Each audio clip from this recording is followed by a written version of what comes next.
இறைவா நீயே அனைத்தும். அன்புடன் அகத்திய மாமுனிவர் வாக்கு. சூட்சுமமான ஓர் இரகசியம்.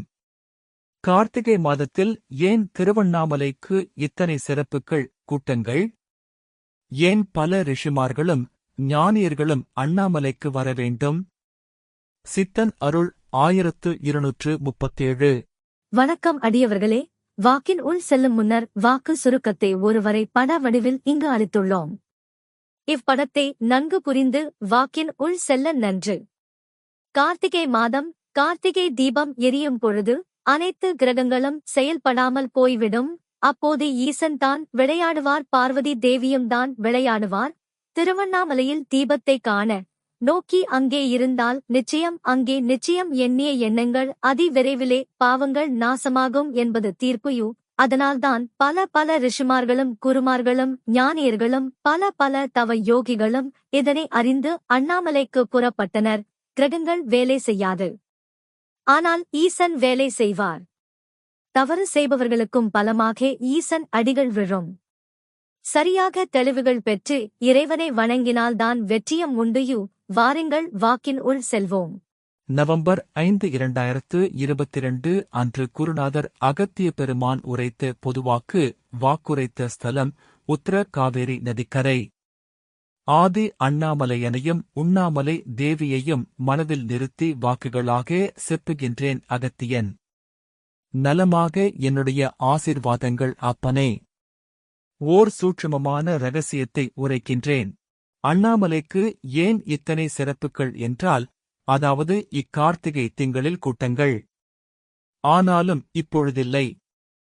பல ரிஷிமார்களும் பின் ஞானியர்களும் பின் ஏன் அண்ணாமலைக்கு வரவேண்டும் என்பதைக் கூட யான் இப்பொழுது நிச்சயம் செப்புவேன். அங்கே தீபம் எரியும் பொழுது அனைத்து கிரகங்களும் கூட செயல்படாமல் போய்விடும் என்பேன் அப்பனே.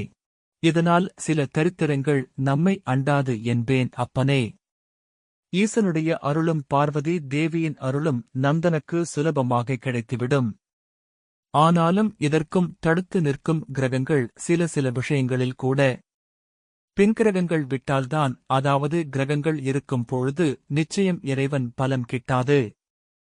கிரகங்களை தாண்டி பின் சென்றால் தான் இறை பலமும் கிடைக்கும் என்பது மெய். ஆனாலும் இதை யாரும் மனிதர்கள் உணர்ந்திருக்கவில்லை. அதனால்தான் தீபத்தை அங்கு சரியாகவே எரியும் பொழுது நிச்சயம் அனைத்து கிரகங்களும் அமைதியாக போய்விடும். அங்கு ஈசன் தான் விளையாடுவான், பார்வதி தேவியும் தான் விளையாடுவாள். இதனை நோக்கி அங்கே இருந்தால் திருவண்ணாமலையில் தீபத்தை காண நிச்சயம் எண்ணிய எண்ணங்கள், அதாவது அதிவிரைவிலே பாவங்கள் நாசமாகும் என்பது தீர்ப்பு. அதனால்தான் பல ரிஷிமார்களும் குருமார்களும் ஞானியர்களும் பல தவ யோகிகளும் இதனை அறிந்து அண்ணாமலைக்கு புறப்பட்டனர். புண்ணியம் செய்பவர்களுக்கே அண்ணாமலையில் இடம். ஆனாலும் அண்ணாமலையில் கூட தங்கிவிட்டால் கிரகங்கள் வேலை செய்யாமல் போய்விடும். ஆனாலும் நிச்சயம் பின் தண்டனை யார் மூலம்? ஆனாலும் அங்கிருந்து தவறு செய்தாலும் ஈசன் பலமாக தவறு செய்பவர்களுக்கும் கூட அடிகள். அதனால்தான் தீபத்தை பல ஞானியர்களும் பல வழிகளில் வந்த எதை என்று அறியாமலே பின் தீபத்தை எரிய விடுங்கள் என்றெல்லாம் பல சக்திகள் வளிமண்டலத்தில் இருந்து வரும் ஒளிக்கற்றைகள் தீபத்தை ஏற்றும் பொழுது கூட, அதாவது பஞ்ச தீபத்தில் பல சுலபமான எண்ணெய்களும் ஏற்றுவதன் மூலம் பல வகையான பல நூற்றுக்கு பின் மேலாக தீபங்களை ஏற்றும் பொழுது அவ்வொளிக்கற்றைகள் பின் தீபத்தின் அமர்ந்து, அதாவது அருகிலேயே அமர்ந்து கொண்டால் நந்தனை அடையாது என்பது நிச்சயமான உண்மை. அதனால்தான் தீபத்தை ஏற்றுங்கள். சுற்றி, அதாவது தீபத்தை ஏற்றி நடுவில் ஒருவன் உட்கார்ந்து நல்விதமாக தியானம் செய்தால் அவந்தனுக்கு அதிவிரைவிலே அப்பனே உண்மை நிலை புரியும்.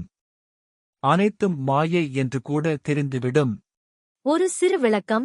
அதாவது நம் குருநாதர் அகத்தியர் மாமுனிவர் பஞ்ச தீபத்தில் பல சுலபமான எண்ணெய்களும் ஏற்றுவதன் மூலம் 100க்கும் மேற்பட்ட தீபங்கள் ஏற்றலாம். சுலபமாக கிடைக்கும் எண்ணெய் வகைகள் இலுப்பை எண்ணெய், தேங்காய் எண்ணெய், நல்லெண்ணெய், விளக்கெண்ணெய், பசு நெய் இவற்றில் ஏற்றலாம் விளக்குகளை. ஏற்றி நடுவில் அமர்ந்து தியானம் செய்தால் வளிமண்டலத்தில் இருந்து வரும் ஒளிக்கற்றைகள் பாதிப்பிலிருந்து நமக்கு தொல்லைகள் இருக்காது. அதாவது ஒளிக்கற்றைகள் நம்மிடம் நெருங்காது. இதனால் மேலும் மேலும் மேன்மைகள் ஏற்படும். அதிவிரைவிலே உண்மை நிலை புரியும். அனைத்தும் மாயை என்று கூட தெரிந்துவிடும் என்பதை குறிப்பிட்டுள்ளார்.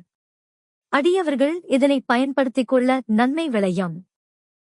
இதனால்தான் அப்பனே வள்ளல் பெருமானும் தீபத்தின் வழியே இறைவனை நிச்சயமடைந்தான் என்பதை கூட, தீபம் வழியாகவே இறைவனை காணலாம் என்பதை கூட மெய்யாகவே அப்பனே.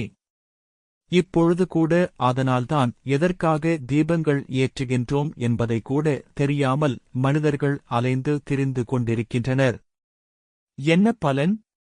அதனால்தான் இறைவன் பொய், சித்தர்கள் பொய் என்றெல்லாம் வரும் காலங்களில் கூட இதனை தெரியாமல், பின் ஞானியர்களும் இதை சரியான அளவிலே ஏற்கனவே சொல்லி, ஆனால் மனிதன் போன போக்கில் நிச்சயம் ஆன்மீகத்திற்கு சென்றுவிட்டால் மனிதன் வாழ்ந்து விடுவான் என்ற கெட்ட எண்ணத்தோடு அனைத்தையும் பின் அழைத்து வருகின்றான் அப்பனே.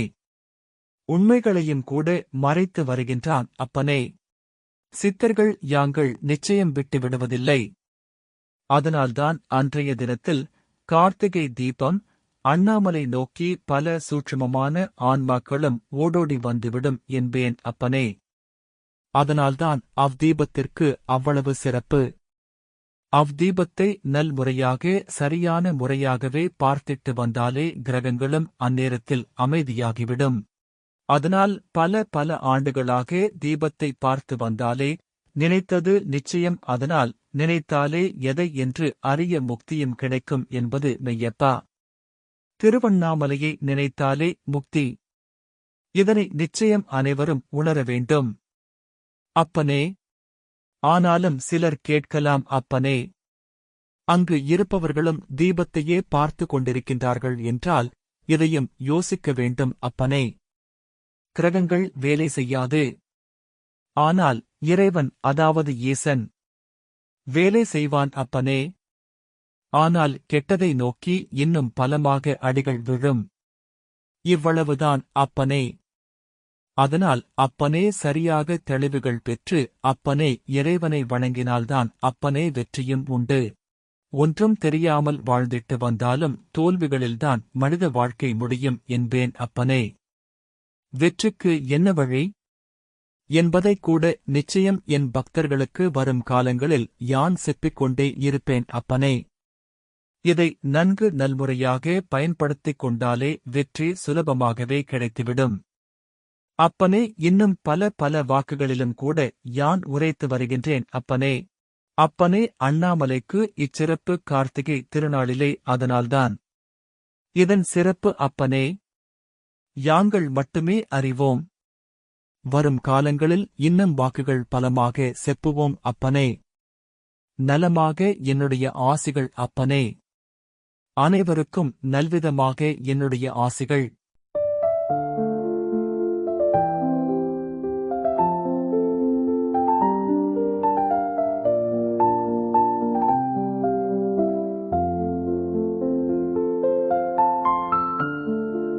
ஓம் அன்னை ஸ்ரீ லோபாமுத்ரா உடனுரை தந்தை அகத்திய மாமுனிவர் திருவடிகளில் சமர்ப்பணம்.